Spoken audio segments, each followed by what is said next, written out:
just kind of look my way, and I'll give you a little nod when to start. Okay. All right.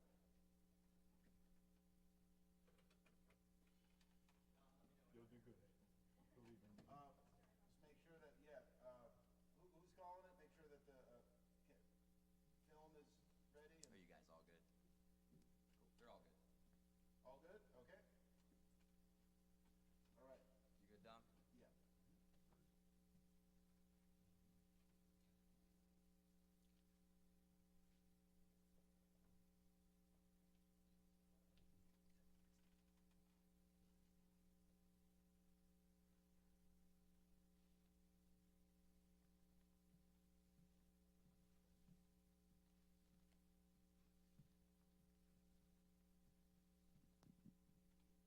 When we think of veteran mental health, we often fail to acknowledge the most immediate and crucial support system, and that's their loved ones.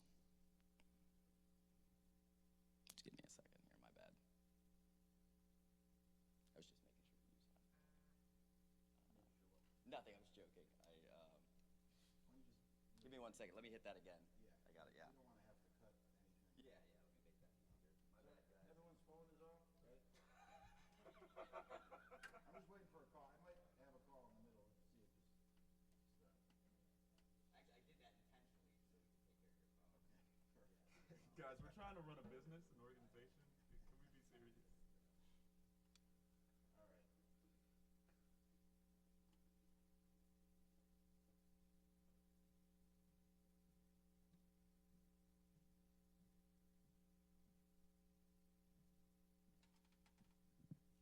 When we think of veteran mental health, we often fail to recognize the most immediate and crucial support system, and that's their loved ones.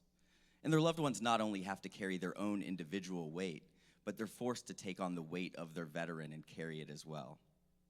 I can't imagine how someone manages helping their loved one through crisis while being in a state of crisis themselves.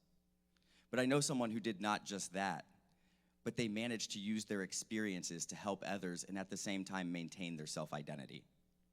Please join me in inviting to the stage one of the strongest people I know, Shawn Moore.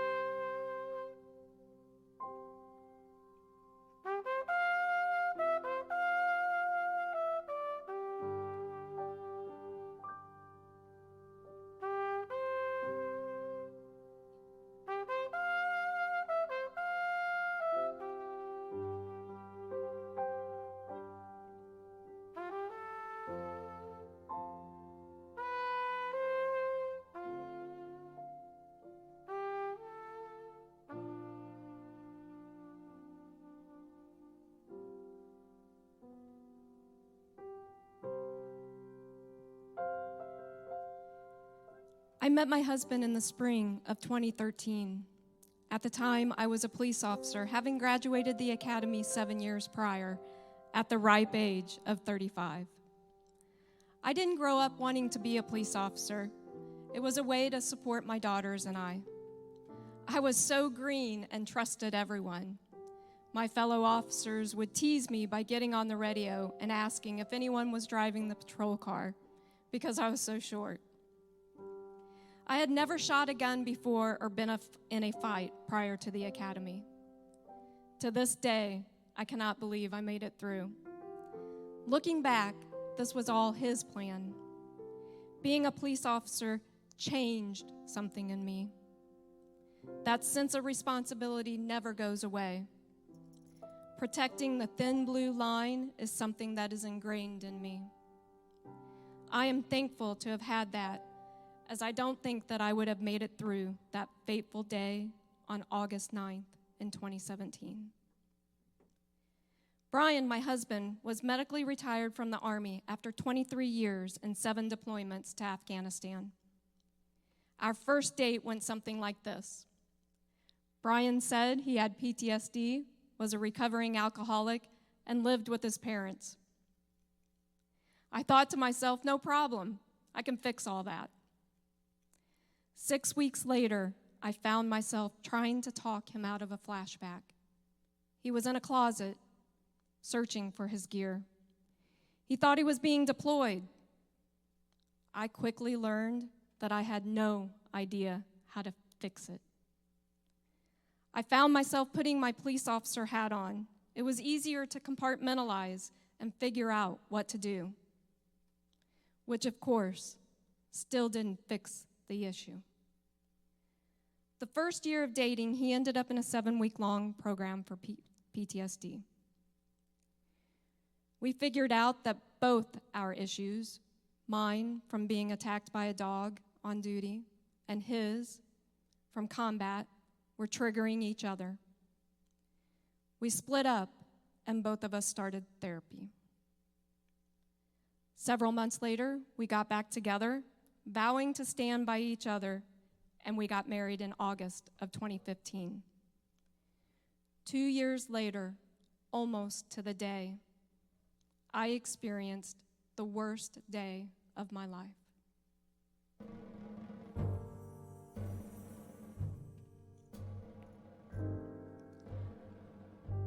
On August 9th, 2017, I woke up like any other day. I took a shower, and as I got ready for work, I talked to my husband about the nonprofit we were starting, Caregivers on the Homefront. I was excited not only for that day, when our family would be going on a retreat for military families. I got to work, only to work for a few hours, because you see, I'm a mom too, and my youngest has some really high social anxiety. I had to take her to meet her new teacher since we were going to be gone that next week. As I left work, I texted my husband, only to get no answer back. So I called him. No answer, which was really odd.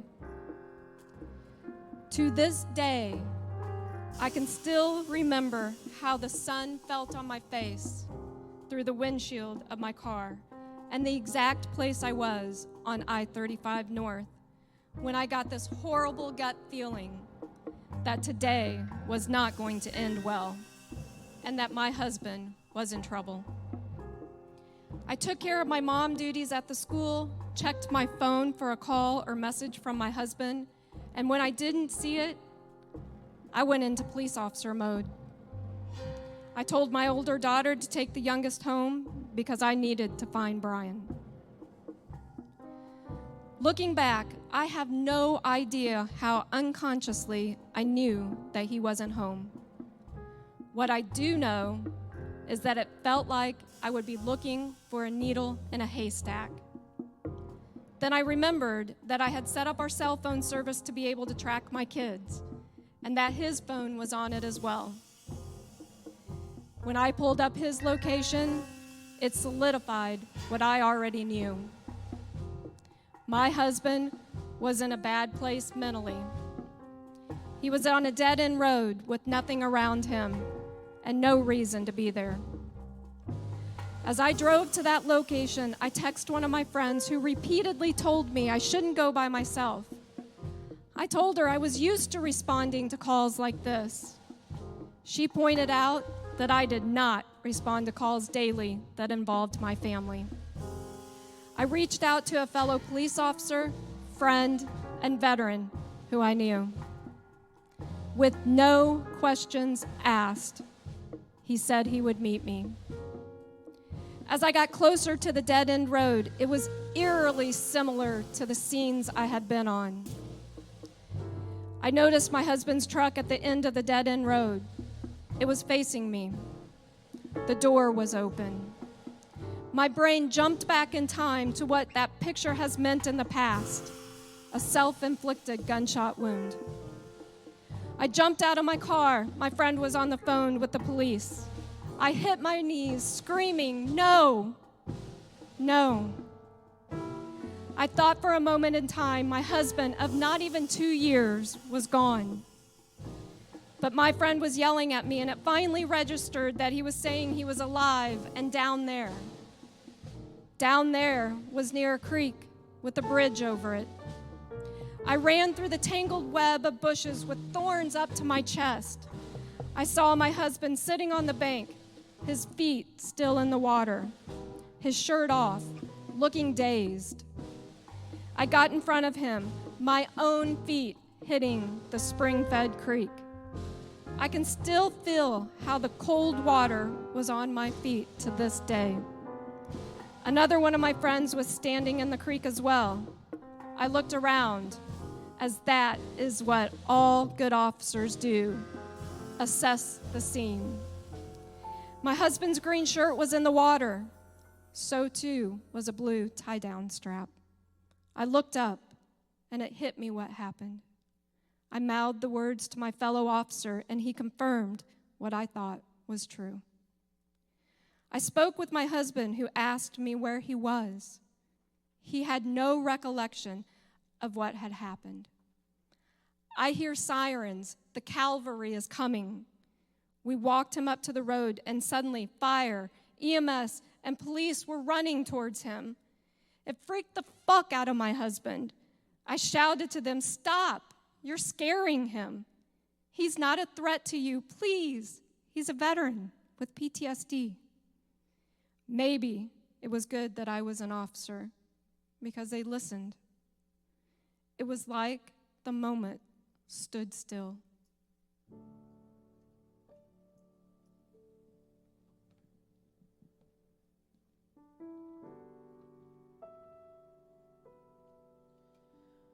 When the best of me is barely breathing, when I'm not somebody I believe in, hold on to me. When I miss the light the night has stolen, when I'm slamming all the doors you've opened, hold on to me. Hold on to me. Hold on to me when it's too dark to see you. When I am sure I have reached the end, hold on to me when I forget I need you. When I let go, hold on to me again.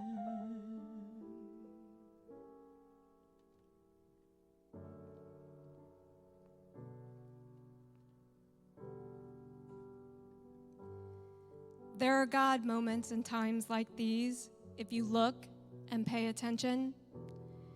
My husband didn't want to get into the ambulance, yet the EMT came up to him and looked him in the eyes and said, "Bryan, it's Marshall." I thought it was some BS code word from the military, which didn't seem like it fit the situation. I quickly realized that this person knew my husband. He walked with him to the ambulance.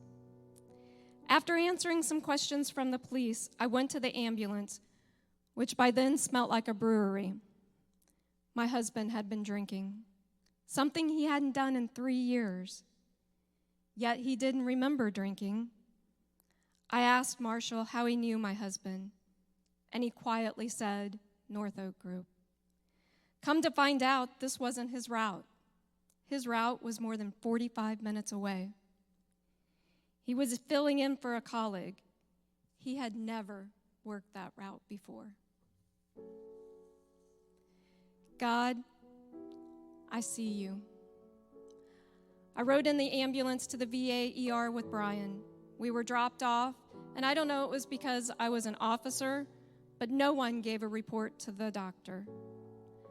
I had to call my friend back to get more details, which he didn't want to give to me. He was trying to protect me. But my husband was complaining about neck pain. The doctors didn't realize that when my friends got to Bryan, he wasn't breathing. That's why his shirt was off. That's why he didn't remember anything. We got to him just in time. I, his wife, had to explain all this to the doctors and Bryan himself and my kids and Bryan's mom. What must my kids be thinking when someone else brought both our cars home? How would I explain this to them? There were no words of wisdom to come. There was no one at my work or providers reaching out to me to make sure we, the family, were okay. I felt so alone in those moments.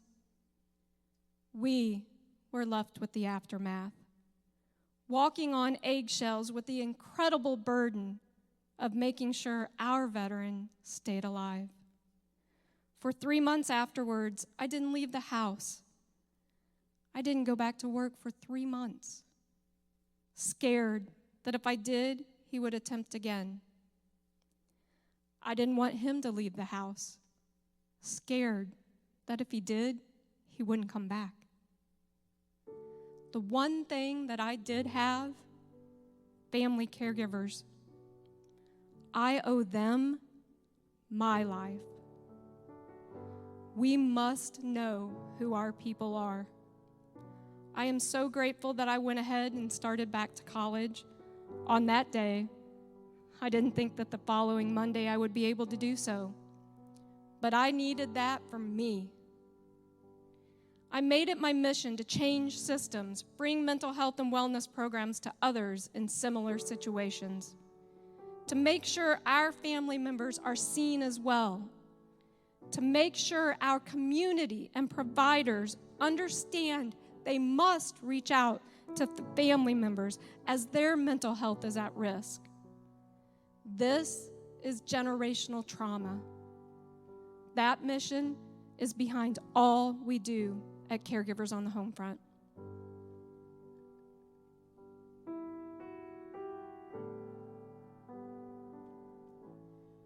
When I don't feel like I'm worth defending, when I'm tired of all my pretending, hold on to me. When I start to break in desperation underneath the weight of expectations, hold on to me. Hold on to me. Hold on to me when it's too dark to see. When I am sure I have reached the end. Hold on to me when I forget I need you. When I let go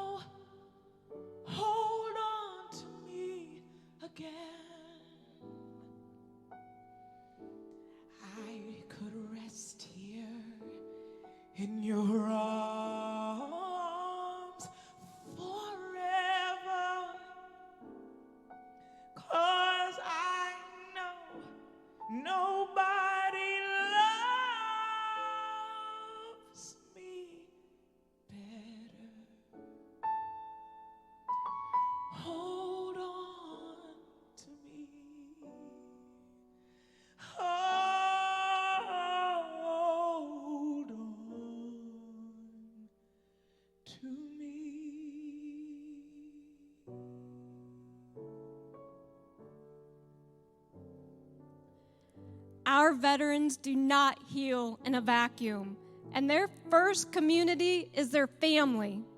Through my work at Caregivers on the Homefront and the Elizabeth Dole Foundation, I have found meaning and purpose in the aftermath of the day that changed my life forever.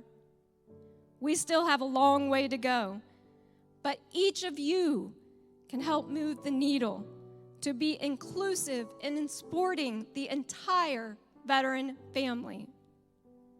We are the first line of defense, yet we must have the support to heal.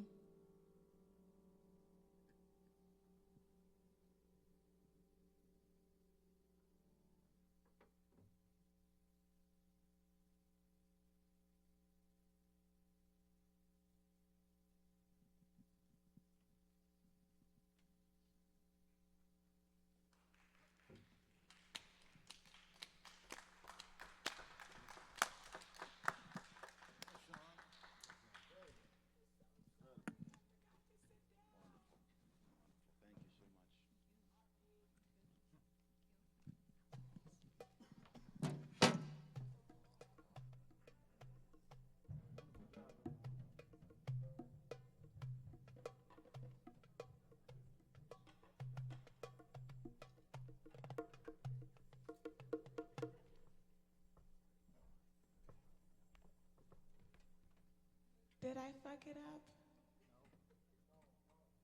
Okay. I forgot to sit. No, I forgot to sit down in between. I just hope I didn't mess up the. Okay.